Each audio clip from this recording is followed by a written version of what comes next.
Días, queridos amigos y seguidores. En esta mañana les tengo una invitada súper especial. Se trata nada más y nada menos que la doctora Carolina Gutiérrez de Piñeros. Ella es una experta psicóloga dedicada a la neurociencia y como auxiliar de la justicia es la pionera en nuestro país para traer la aplicación de la neurociencia dirigida a la administración de justicia como perito forense. Doctora Carolina, muy buenos días y bienvenida a este espacio dedicado a la justicia y el derecho. Doctora Lina, muchas gracias por la invitación, muchas gracias, un saludo especial para todos los oyentes hoy y los próximos días. Muchísimas gracias, doctora Carolina. Bienvenida a este espacio en el que una persona con su formación profesional no podía faltar.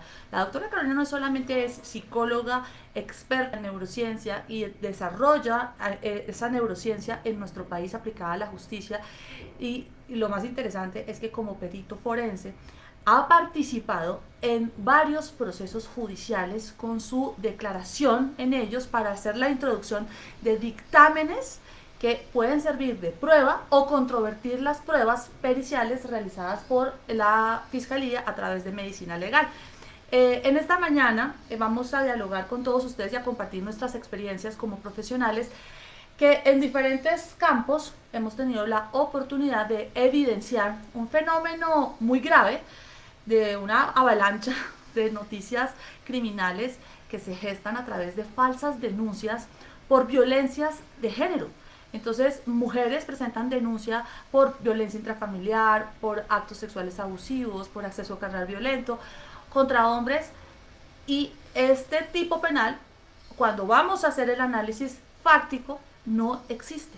Es una denuncia que fue presentada en forma temeraria y que tiene una gran incidencia pues también en la rama judicial con la congestión, pero más importante es en la vida y en la dinámica de las personas que están atravesando por ese proceso judicial. Doctora Carolina, desde tu enfoque, ¿cuál es la perspectiva y el análisis que tú has realizado sobre este fenómeno? Bueno, yo creo que me gustaría empezar diciendo un poco que nosotras, y creo que voy a incluirte a ti, creo que estamos en contra de cualquier forma de violencia, contra hombres y contra mujeres, contra niños, contra adultos. Y este programa creo que es importante que quede claro que no es que estemos diciendo que la violencia contra las mujeres no existe, pero sí tenemos una evidencia en nuestra experiencia laboral, de hecho casos que hemos llevado juntas, donde los hombres son denunciados, como decías tú, y se exponen a una serie de daño psicológico también porque son falsamente denunciados. ¿Cuáles son las cosas que yo he encontrado como en la práctica de estos casos? Uno, un gran sesgo al, por ejemplo, creer que porque una mujer cuando denuncia llora es porque realmente está afectada. Y hoy sabemos desde el campo de las neurociencias que para las mujeres es mucho más fácil llorar que para los hombres. Es decir, que no deberíamos considerar como único elemento para valorar o apreciar la declaración de una presunta víctima el hecho de que llore, o bien sean las entrevistas o declaraciones que se le toman durante el proceso y cuando va a juicio, que tú sabes que eso es uno de los temas que a veces la corte, los jueces más consideran. Yo le creo porque lloró. Entonces yo quiero invitarlos desde la perspectiva de la psicología y las neurociencias a que el llanto no puede ser la única forma de ver este fenómeno y apreciar estas declaraciones. Eh, Creo también que es importante considerar, como ha dicho la Corte, el tema de flexibilizar las evidencias, cómo hacer los análisis de las pruebas que se recogen. Y es porque muchas veces se dice que las mujeres, finalmente muchos de estos eventos ocurren a nivel privado, en la intimidad, como dice. Entonces es muy difícil que tengamos Testigos. estos testigos, aunque en realidad creo que tú y yo creo que coincidimos en que sí muchas veces hay testigos de muchas formas. Eh, Sobre todo, por ejemplo, cuando son novios y salen, porque es que la violencia de pareja ahora se ha extendido no solamente a la convivencia y al matrimonio, sino a las relaciones de noviazgo, donde eventualmente algunas de nuestras evaluadas o de las personas en las que son denunciadas se van a vivir con su novio, y desde ahí se genera una especie como de convivencia, que también creo que es importante que la analicemos dentro de todos estos procesos. Muy importante que valoremos desde la perspectiva de la psicología, y ahora tú nos comentarás desde la perspectiva del derecho, el tema de las relaciones de poder. ¿Qué es realmente lo que genera una relación de poder? No puede ser que la única forma de relación de poder que se valore en estos casos, por ejemplo, sea la económica. Hay otras formas, por ejemplo, psicológicas de poder. Hay hombres que son supremamente sensibles, que están dispuestos empáticamente a construir una relación armónica con su pareja, y muchas mujeres son, ahora con el tema del empoderamiento femenino, son muy empoderadas y creen que ponerle el pie encima al hombre es una forma de ejercicio de poder, que también hay que valorar dentro de esto que estamos haciendo. Quiero, para no quedarme solo con la palabra, que tú nos cuentes un poco desde la perspectiva jurídica qué has encontrado tú. Gracias, doctora Carolina. En efecto, y vale la pena también que yo realice la misma aclaración. Lógico, soy mujer, soy defensora de los derechos humanos y adversaria de cualquier fenómeno de violencia. Para hombres, para mujeres, para animales, para niños, para adultos mayores. La violencia está completamente proscrita en mi esencia, en mi formación profesional y en mi naturaleza. Ahora bien, en el aspecto profesional, tú me preguntas, en el ejercicio de mi carrera, ¿qué he percibido? Pues recientemente es un incremento notable, exponencial, en denuncias que tienen un origen infundado en dos aspectos. Uno, el aspecto de retaliación o venganza, porque pues obviamente una ruptura sentimental, una ruptura de una relación de pareja de muchos años o de una relación muy intensa genera dolor, genera rabia, angustia, decepción. Pero estos sentimientos deben tramitarse desde el aspecto psicológico, desde las terapias, desde alternativas de sanar estas emociones, más no de judicializarlas a través de falsas denuncias por diferentes delitos, por violencias intrafamiliares, o más grave aún, utilizando a los menores, a los hijos en común, para que sean ellos los que aparentemente se conviertan en víctimas de actos sexuales abusivos. Esto es infame, es cruel con la familia, con el modelo, con el núcleo de la sociedad. Es abrumador para la administración de justicia en un desgaste millonario de recursos, tanto intelectuales como económicos, para desahogar esta cantidad de denuncias y para poder investigar si son reales o no, porque además, como tú lo dices, son delitos a puerta cerrada. Entonces, esto a veces es muy difícil de tener testigos o pruebas para evidenciar si esto fue verdad o es mentira. Y por otro lado, existe el elemento más devastador, que es para el ciudadano que está siendo procesado. Porque en efecto, un proceso judicial, un proceso penal, es tal vez el momento más crítico y difícil de la vida de un ser humano, igual que un cáncer. O sea, así como estar en el cáncer, hospitalizado por una enfermedad terminal, ser procesado en un juicio penal es tan doloroso, tan grave, tan altamente estresante, tan costoso, porque hay que pagar abogados, peritos, investigadores, recolección de evidencia. Es abrumador para el ciudadano que está siendo procesado, y más si sabe que es inocente. Entonces, desde su aspecto económico y psicológico, es devastador. Y la sociedad pues no está para eso. La sociedad y la Administración de Justicia debe estar para atender casos reales, víctimas reales, procesos en los que sí haya lugar a una investigación, porque la denuncia es cierta y la calidad de la víctima es totalmente verificable. Ahora, por otro lado, también existe otro fenómeno, y es que estas denuncias tienen un ánimo económico. Yo lo llamo la intención extorsiva, o sea, el uso del derecho como mecanismo extorsivo, en el cual se pretende saltarse un camino que no estaba evidenciado tanto ni en los hechos ni en el derecho, y que posiblemente ese camino judicial dentro de la otra rama del derecho, que es el civil, no le iba a permitir obtener una liquidación de una sociedad conyugal porque no existía tal sociedad conyugal. Quien necesitan sentirse reparados económicamente por el tiempo de la relación, como una indemnización por el tiempo que te regalé. Viví contigo un año o unos meses o te di buen sexo y si considero que esto que yo entregué para ti debe ser remunerado o indemnizado.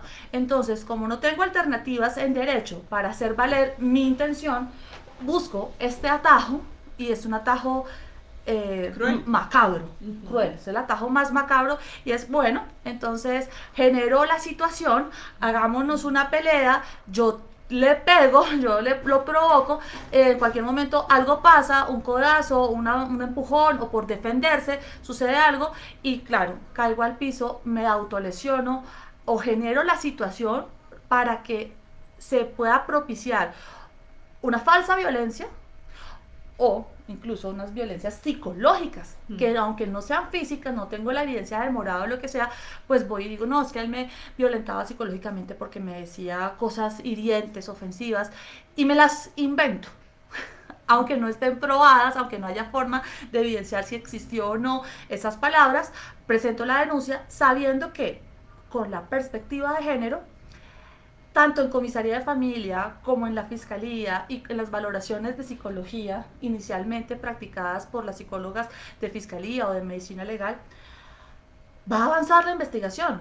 O sea, va a arrancar, y arranca con toda contra el sujeto que pues sabe que va a haber cárcel sí o sí, porque resulta que el delito de violencia intrafamiliar está dentro de los excepcionados en el artículo 68A, que son los más graves, delitos contra la administración pública, delitos como terrorismo, y ahí también se encuentra el delito de violencia intrafamiliar, que por esta excepción no tiene subrogado penal. ¿Esto qué quiere decir? En unas palabras más sencillas, que no tiene la posibilidad de tener una sustitución de la pena.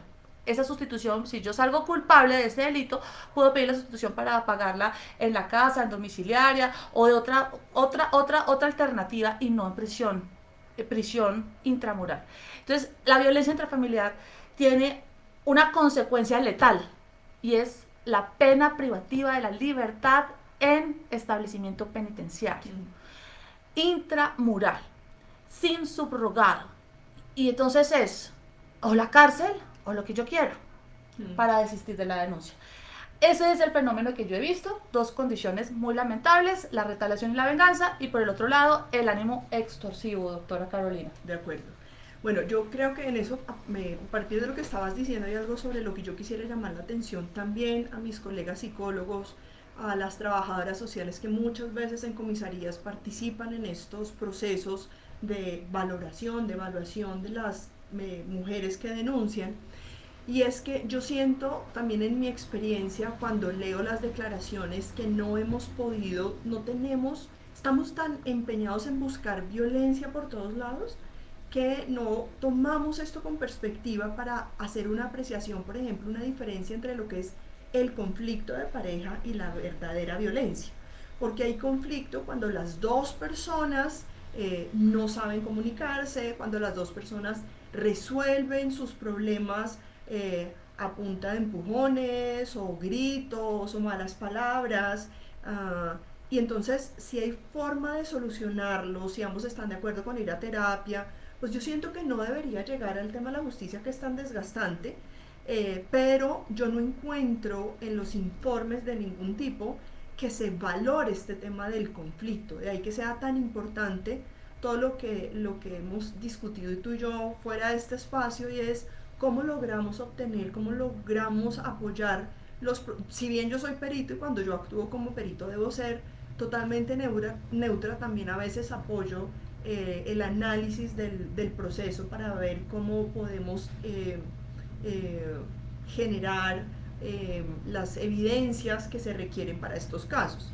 Entonces creo que por ejemplo, en estos casos la evaluación psicológica forense por parte de personas que realmente estén entrenadas en conocer lo que es la violencia de género, la violencia de pareja, el conflicto, lo que tiene que ver con el tema de la satisfacción o la insatisfacción familiar, para que cuando yo aporte mi concepto, para que otra persona que es o un defensor de familia o un juez tomen una decisión frente al tema de la violencia, tengan realmente los elementos suficientes para poderlo hacer y no solamente pensar desde el principio que estoy evaluando violencia, que es una de las críticas que nosotros cuando participamos como peritos en procesos en apoyo a la defensa, notamos que solo se exploró una hipótesis en los informes y es hay violencia y es la única que yo entro a verificar y a corroborar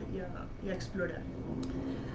Me encanta lo que acabas de decir y viene muy bien porque lo quiero complementar de la siguiente manera.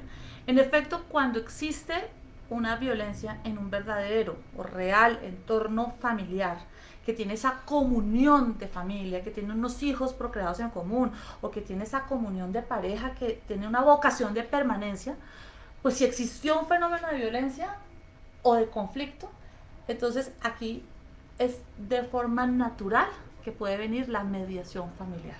Porque si yo estoy enamorada de un hombre y con él tengo una relación, que tengo realmente un proyecto de vida a largo plazo, de satisfacción y de construcción de nuestro proyecto, pues si ha suscitado un acto de conflicto familiar, pues ese conflicto familiar será de una forma casi que natural ser sanado a través de la mediación familiar, de la justicia restaurativa y darnos la oportunidad de continuar, porque fue un conflicto familiar. ¿Sí?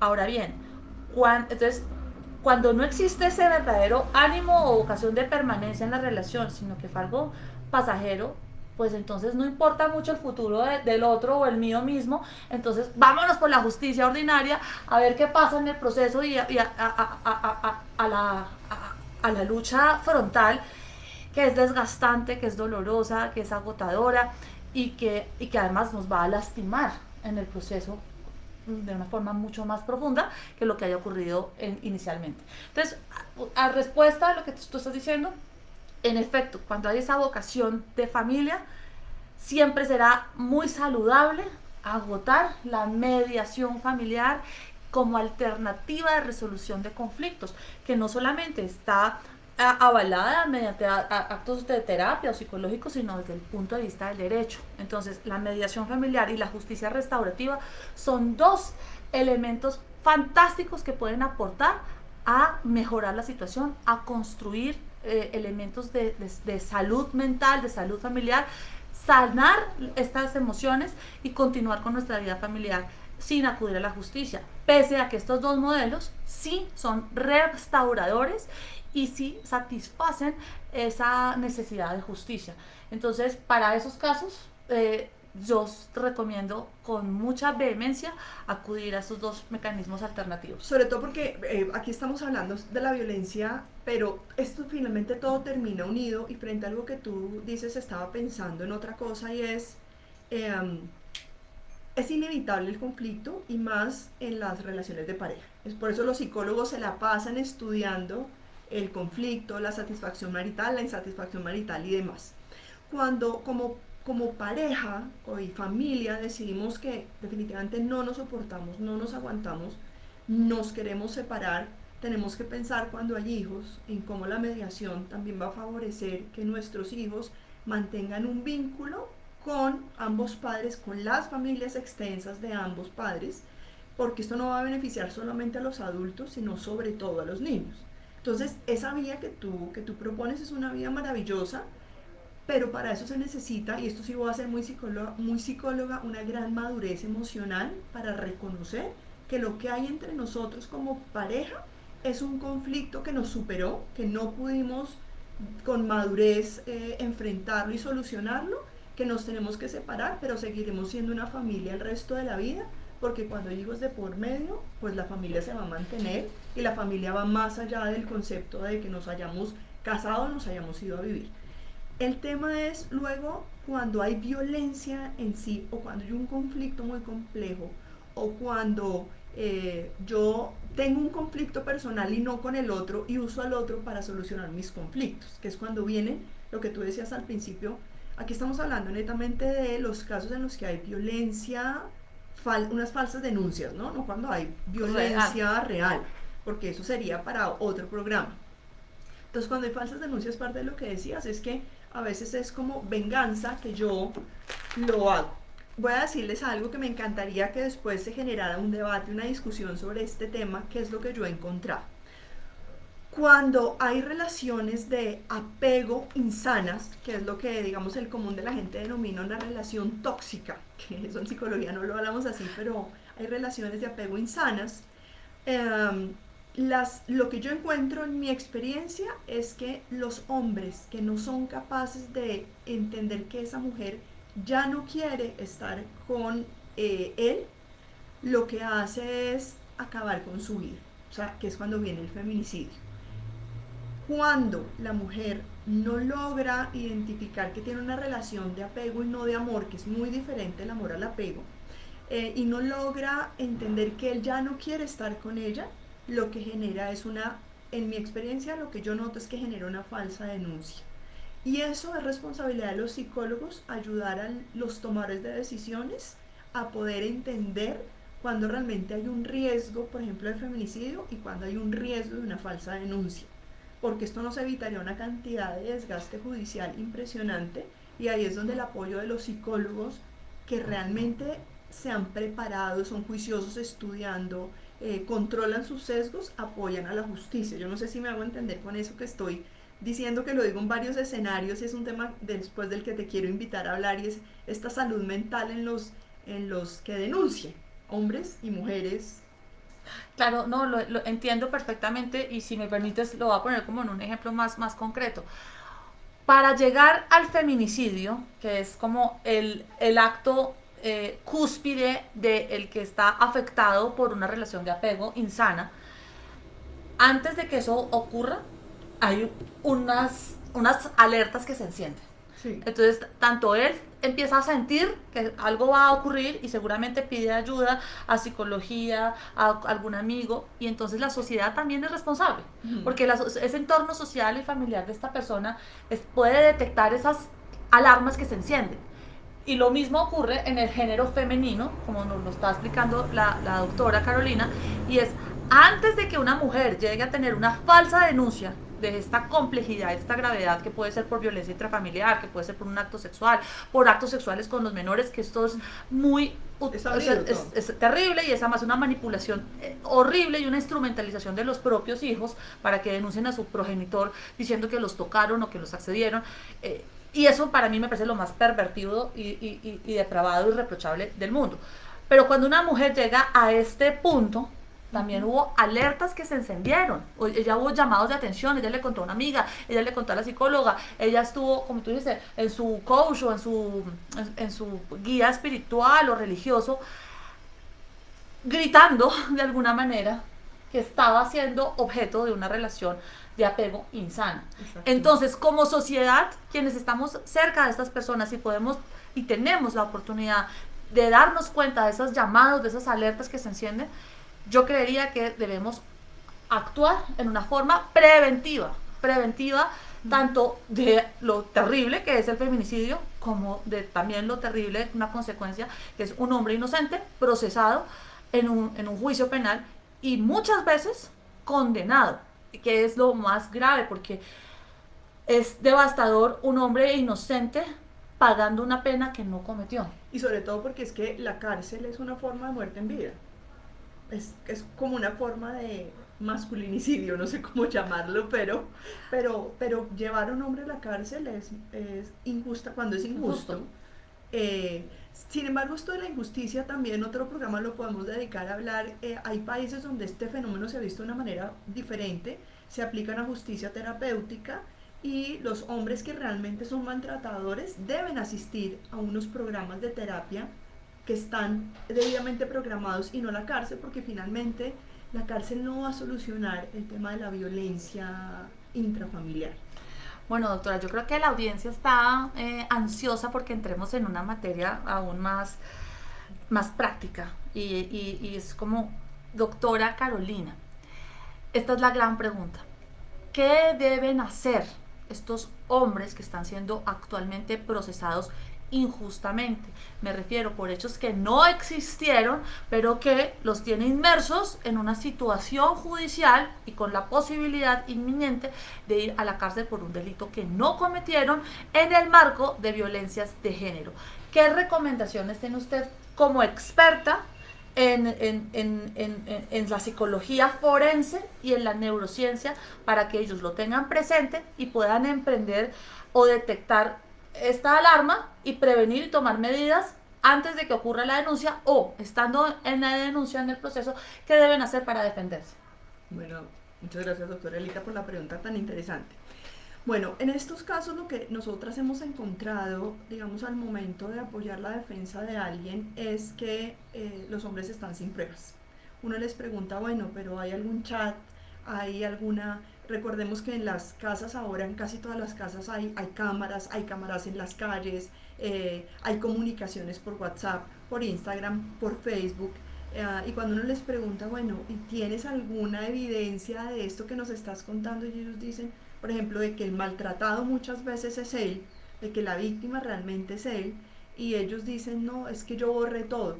Entonces aquí yo quiero advertir una cosa, y es, si bien uno no entra en una relación de pareja dudando de que las cosas vayan a fallar, como están las cosas en la actualidad, es mejor uno ser confiado, amoroso, pero precavido.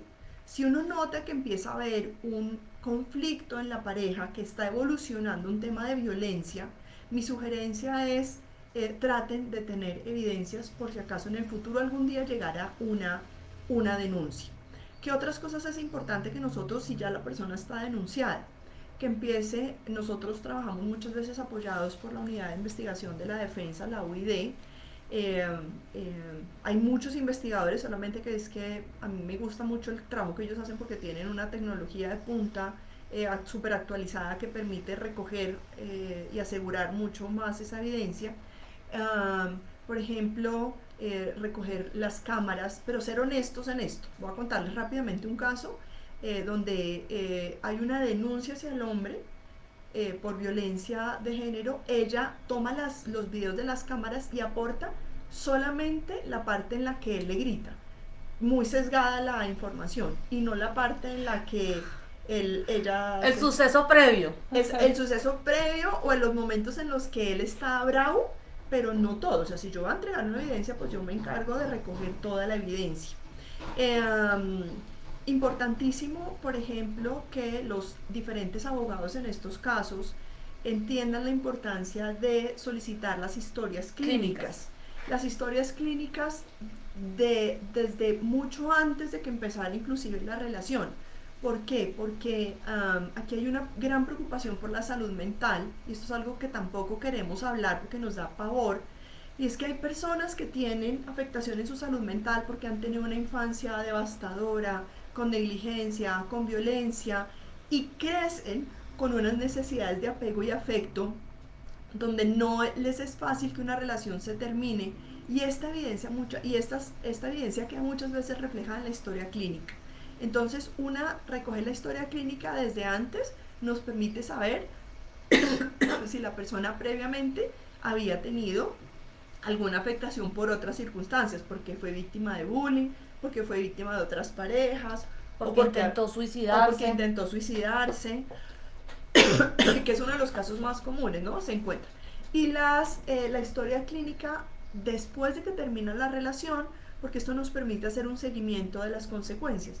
Todas las mujeres y hombres sobre todo las mujeres que en realidad han sido víctimas y que tienen una gran afectación, en mi experiencia todas han buscado ayuda de psicólogo, psiquiatra, coach, guía espiritual, de alguien. Y esa evidencia es importante recogerla, porque cuando no hay una menor probabilidad de que esa persona en realidad haya sido víctima y lo que haya denunciado sea un conflicto que ella entendió como violencia, porque él finalmente puso un límite y dijo, hasta aquí llegué, no puedo estar más en esta relación contigo. Importante en las nuevas perspectivas, algo que hablábamos tú y yo, es a nivel global se está invitando que estas evaluaciones de cuando hay violencia de pareja se evalúen en conjunto con defensa. Ojalá ojalá, lo ideal sería que uno pudiera evaluar a la pareja, al hombre y a la mujer, cada uno contando su experiencia para poder realmente observar desde la psicología y la psiquiatría si hay una violencia, si hay una relación de poder, si hay conflicto, si hay qué.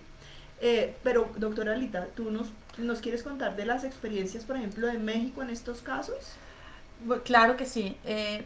Realmente no solo quiero contarlo, sino quisiera hacer un llamado, una invitación a nuestros legisladores colombianos para que atiendan esta posibilidad de incorporar en nuestro régimen procesal penal una alternativa maravillosa, súper eficiente, súper efectiva y que permite ser más dinámicos y eficaces en la recolección de la prueba y también dejar de revictimizar a las víctimas. Se trata de la recolección de la prueba, de la prueba irrepetible en forma conjunta. Esto es un mecanismo que está ya establecido en México y en otros países, pero voy a hablar específicamente del de México. Y es que en la legislación mexicana se permite, no, se obliga a el fiscal en el momento en el que va a hacer la valoración por medicina legal de una víctima de violencia de género, de violencia intrafamiliar, un menor de edad incluso, para que lo sea valorado por medicina legal, tanto en la parte clínica como en la parte psicológica. Entonces, dicen, el 3 de marzo esta presunta víctima va a tener valoración por medicina legal de nuestro psicólogo forense. Entonces, le avisan al abogado de la defensa y le dicen, tal día, tal hora se va a hacer la práctica por medicina legal, traiga su perito. Entonces, la defensa aprovecha esa práctica, esa prueba irrepetible, invita al psicólogo de la defensa y le dice, vaya. Entonces, en una misma práctica se encuentran los dos psicólogos, el de medicina legal y el de la defensa, para hacer la valoración de la presunta víctima. ¿Qué beneficia esto? Pues en todo. Primero, el psicólogo de la defensa está presente en cómo se hace la prueba de la práctica del dictamen por parte de medicina legal. Así que puede, de manera presencial y directa, calificar si el psicólogo lo está haciendo bien, implementó la metodología correcta, implementó las preguntas asertivas y llevó dentro del protocolo establecido en forma asertiva a la presunta víctima a tomar esa entrevista. Entonces, prácticamente que de forma presencial, la defensa, nuestro psicólogo de la defensa puede controvertir posteriormente cómo se hizo esa recolección de esa prueba. Y simultáneamente, también al finalizar, puede hacer las preguntas complementarias que hagan falta para poder generar su propia prueba. Entonces, aquí se hace los dos temas más importantes, la recolección de la prueba de la defensa y la contradicción o la oportunidad para contradecirla bien en sede de juicio. Esta práctica de la prueba irrepetible existe en México y yo quiero aprovechar este programa, esta transmisión en vivo, para recomendarle a nuestros legisladores colombianos atender la necesidad de implementarla en Colombia. Porque aquí en Colombia, medicina legal hace su prueba, como tú dices, sin contexto, sin historia clínica, solo una entrevista, hace la valoración y da un diagnóstico y arroja una conclusión. Luego es tenida en cuenta en juicio como si ese dictamen fuese la prueba. Y el dictamen, el informe, no es la prueba. La prueba es la valoración completa, el dictamen que haya hecho el experto. Y a nosotros, como defensa, ¿qué nos queda? Pues que nuestros peritos, nuestros auxiliares de la justicia lean lo que hizo medicina legal, lean unas entrevistas y sobre eso puedan arrojar un resultado, privándonos de la oportunidad de tener acceso directo a la presunta víctima, que debería ser obligatorio y no solicitado con posterioridad para intentar hacerlo, y cuando a veces se hace, pues uno está revictimizando a la víctima. Una cosa, quiero sumarme algo que estás diciendo y es la importancia de considerar lo que pasa en la etapa de investigación y no solo en la de juicio. Si uno hiciera una buena práctica como esto que tú sugieres de México, pues el fiscal tendría además también más elementos para decidir si avanza o si deja el caso ahí, lo archiva o no investiga más, no profundiza en la investigación, porque en esa valoración que se hizo en conjunto, él pudo darse cuenta que de pronto estábamos yendo hacia una falsa denuncia. Entonces, esa fase de investigación es muy importante y ahorraría una cantidad de desgaste judicial. Ya que estás hablando de medicina legal, yo quiero invitar a nuestros colegas de medicina legal que hacen un papel tan importante en estos casos y que muchas veces casi que es la evidencia más importante que aporta la fiscalía y sobre la cual muchas veces se hace el escrito de acusación, es medicina legal. Se basa especialmente, por lo menos en Colombia, en una entrevista en profundidad donde se ve el antes, el durante y el después. Pero si yo me quedo solamente mirando el antes, claro, estoy resumiendo aquí algo que es mucho más complejo. Si yo me quedo solo con el antes, durante y después y no profundizo en la parte científica, que es la evidencia, es como contrasto esta información que estoy obteniendo con evidencia científica, lo que termina siendo esto es una prueba de refutación, de referencia, un testigo de referencia que va a contar algo que la víctima le contó sin sumar su apreciación científica.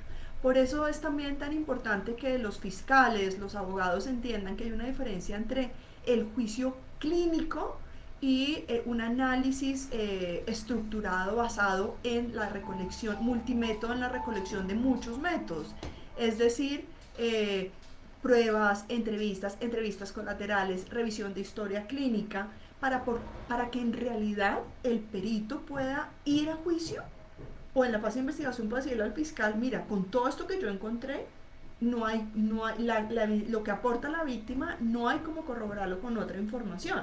Entonces ahí también, también se hace una nueva forma de justicia.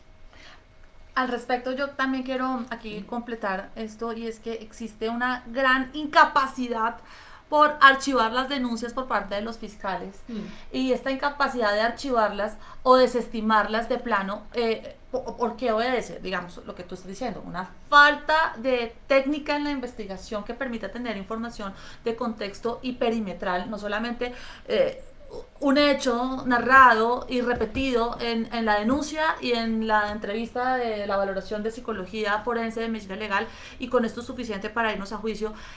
Y es, bueno, me preguntan muchísimo, pero ¿por qué sin pruebas? Y cuando la defensa aporta pruebas, aporta elementos y dice, esto no ocurrió, ese día yo no estaba en ese lugar, estaba en este otro, y aporta pruebas para desdibujar ese dicho en la denuncia, no archivan. ¿Por qué los fiscales no archivan? Esto me lo preguntan casi que todos los clientes, o sea, ¿qué pasa? Y es muy triste tener que dar esta respuesta, pero estamos en este programa y es para eso, para sacar los trapos al sol.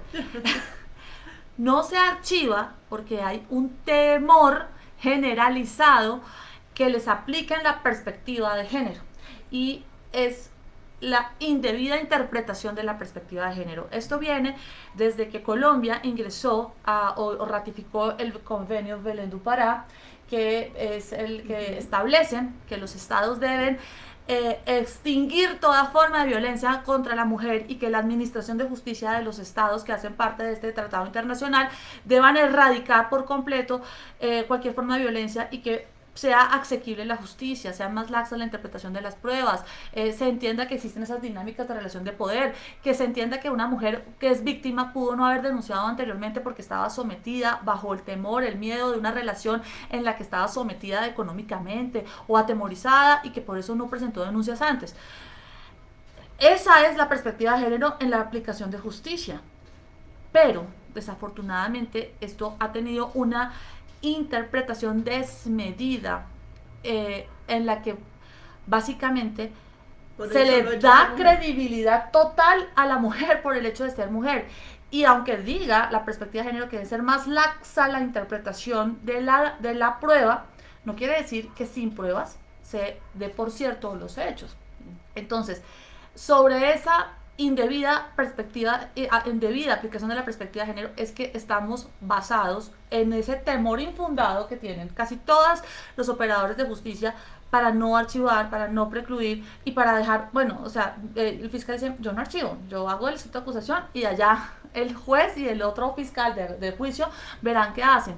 Y por eso, allá verán qué hacen, allá verán qué hacen, es que avanzan los procesos casi que sin una racionalización de la administración de justicia, del desgaste y de los resultados en caso de estas personas ser condenadas, porque pues son devastadores, como ya lo hemos dicho anteriormente. Para eso voy a mencionar la sentencia del 17 de enero del 2024 de la Corte Suprema de Justicia, en la que se reconoció mediante una acción de tutela que existe una indebida aplicación o interpretación de la perspectiva de género y que debe contrarrestarse y que debe ajustarse a la realidad. No debe dársele credibilidad al 100% de la versión de la mujer por el hecho de ser mujer, sino que esto debe ir acompañado con algunas pruebas que, aunque sean flexibilizadas en su interpretación, existan. Y adicionalmente, lo más interesante de esta sentencia, que ya he compartido contigo y que hoy me encanta compartirla con nuestra audiencia, es que nos dice algo la Corte muy interesante, y es esa perspectiva de género no debe ser aplicada exclusivamente en favor de la mujer por el hecho de ser mujer, sino que también existe el rol de la mujer en superioridad y en subordinación del hombre. O sea, hay hombres que pueden estar bajo el tacón de la mujer porque no aportan suficiente dinero en el hogar, porque no tienen la educación, el nivel académico, el nivel social de la mujer. Y entonces, en ese orden de ideas, ¿quién es el desprotegido? Pues el hombre, frente a la relación de poder que tiene con la mujer. Entonces, la perspectiva de género debe ser aplicada en una forma correcta de vida, y yo siempre me encantan las conferencias que he dictado, es decir, debe ser bajo el parámetro y la premisa superior de los derechos humanos, porque los derechos humanos es la construcción de la humanidad. Bueno, doctora Elita, se nos está acabando el tiempo y yo no quiero que nos vayamos sin que tú nos cuentes un poco, así como me pediste a mí estas recomendaciones para los hombres. Cuéntanos un poco, desde la perspectiva psicológica, cuéntanos un poco estas recomendaciones desde la perspectiva jurídica. Este programa es corto para todo lo que quisiéramos debatir. Espero que les generemos más preguntas, más dudas, que solo resolver dudas también. Pero quiero que nos digas desde el punto de vista jurídico, ¿qué es eso importante que debemos tener en estos casos? Uy, doctora Carolina, yo creería que en principio si existe un temor de que están inmersos en una situación de conflicto, sí es bueno pedir una asesoría también al abogado. O sea, así como hay que llamar al psicólogo, me estoy sintiendo mal, me estoy sintiendo torturado, me estoy sintiendo afectado, hay que llamar al abogado, porque el abogado te puede dar ese camino de prevención y advertirte, aquí puede haber denuncias y esto puede salirse de control, entonces es mejor parar a tiempo. Ahora bien, ya en el suceso, cuando ya esto está, el hecho cumplido, pues ¿qué queda para los hombres? Pues está el delito de la falsa denuncia contra persona determinada, que se encuentra en el artículo 436 de nuestro Código Penal, y es justamente eso, cuando ya la mujer ya lo denuncia concretamente, pues dentro de las alternativas jurídicas que le queda a la víctima, que es el hombre falsamente denunciado, pues está a presentar la denuncia por este delito, que da una pena de prisión de 4 a 8 años. También en el proceso como tal puede presentarse fraude procesal, y es que existe algún medio por el cual se introduzca en error, se lleva el error al servidor público para obtener esa sentencia a favor de la mujer. Entonces ese es otro delito que está en el artículo 453, que da una pena también de 4 a 8 años. Y como lo dije anteriormente, el que me parece el más cruel, el más triste, el más degradante es instrumentalizar o utilizar a una persona, por ejemplo a los hijos, para que sirvan de testigo, y ese delito se llama amenaza a testigo. La amenaza no solamente, doctora, que voy a ponerle un revólver y decir, usted va y declara en contra de su papá o lo mato. No, la amenaza está en que en estas relaciones dinámicas de familia hay temor, hay miedo, el miedo a que la mamá se ponga brava, el miedo a que la mamá esté triste, el miedo a muchas cosas, y entonces puede haber una manipulación y tergiversación de la verdad para llevar a este testigo a mentir en sede de juicio. Igualmente, esto está en el artículo 454A y da una prisión de 4 a 8 años. Algo que quiero advertir dentro de la experiencia que hemos tenido tú y yo es que muchas veces, y yo no soy abogada, pero creería que casi que es una forma de tortura psicológica, el hecho de denunciar al hombre, presionarlo, por ejemplo, para que dé dinero, para que dé más plata para sus hijos, para que haga algo en favor de ella. Ella le dice, ella le mantiene la denuncia y resulta que cuando avanza el proceso, y tú lo sabes, se dan cuenta que va a ser más, es más grave la denuncia que, o sea, que esa persona quede condenada significa, por ejemplo, que esa persona no va a tener dinero para mantener a los hijos. Entonces llega el momento de la audiencia y ellas dicen, no, yo ya no quiero estar más, que es lo que acabas de decir un poco, se puede someter a una falsa denuncia, a un fraude procesal. ¿Qué ha pasado? Que es un caso que tú me contaste, en juicio la mujer va y dice, no, yo me acojo al Artículo 33 de la Constitución, me acojo a mi derecho al artículo 33, que es no declarar en juicio. no declarar en juicio. Y entonces, pero tuvo a este hombre 4 o 5 años, 2 años, 3 años, investigando, invirtiendo plata, buscando pruebas para ella llegar a juicio. Y entonces ahí es donde yo les digo, de verdad hay un tema de salud mental importante que debemos considerar también jurídicamente, porque este tema de salud mental está desgastando la justicia innecesariamente y está haciendo que la gente gaste muchísimo dinero en estos procesos que no sería necesario, que podrían usar esa plata, por ejemplo, para pagar en realidad la universidad de sus hijos, los alimentos de sus hijos, el colegio de sus hijos, cuando hay hijos en común, por ejemplo. Tienes toda la razón y por eso yo invito nuevamente a acudir a los mecanismos alternativos de solución de conflictos, la mediación y la justicia restaurativa. Mira, con la justicia restaurativa es tan hermoso, pueden Sí, haber de hasta 6 acuerdo. reuniones individuales o colectivas, llegar a unos acuerdos. Reparación también puede haber, puede ser en plata, moral, igual lo que tú dices, en lugar de gastarse todas estas fortunas en el proceso judicial, bueno, ¿qué tal hagamos un viaje familiar, unas vacaciones, denos una experiencia? Bueno, hay tantas oportunidades a través de la justicia restaurativa y la mediación familiar, que es como con lo que terminamos esta jornada, haciendo un llamado a la sociedad a que entienda que la vida judicial es muy seria y que tiene como consecuencias la cárcel. La cárcel. Y la cárcel es la cárcel.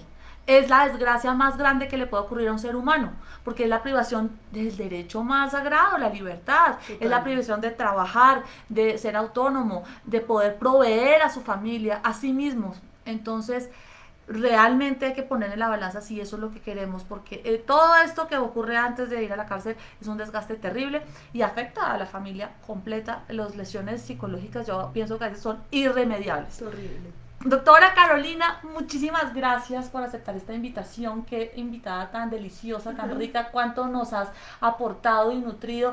Yo creo que nuestra audiencia habrá quedado también fascinada como yo de escuchar a una persona de tan altas condiciones académicas y morales. Me parece fantástico poder compartir contigo. Espero que lo hagamos en muchas más oportunidades, porque temas de psicología y del derecho tenemos muchos en común.